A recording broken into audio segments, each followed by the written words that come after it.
nombre es Jennifer Ortiz y ahorita lo que voy a hacer es revisar sus pulmones, cómo están. Ya, entonces, ¿sí me permite hacerlo?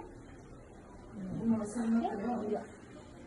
Entonces voy a escuchar sus pulmones, tienen que respirar profundo por la nariz y sacarlo por la boca. Lo que usted nos pueda, ¿ya? Entonces, ¿me permite, por favor? Vamos. Respiremos. No, ni de otro.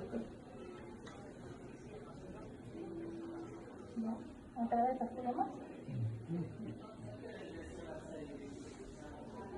Sí. Ahorita ya no me duele atrás. Solo le dije a mi duele. Con razón que no me pasó el dolor pulmonar.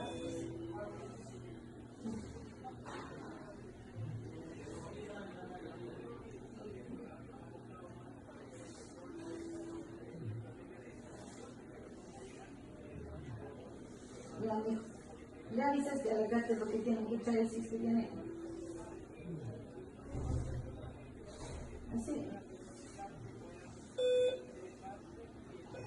No. Ya, mijo. Agua, chayame.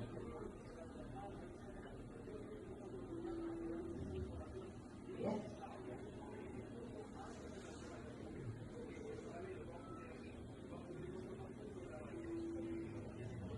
Ya, mijo.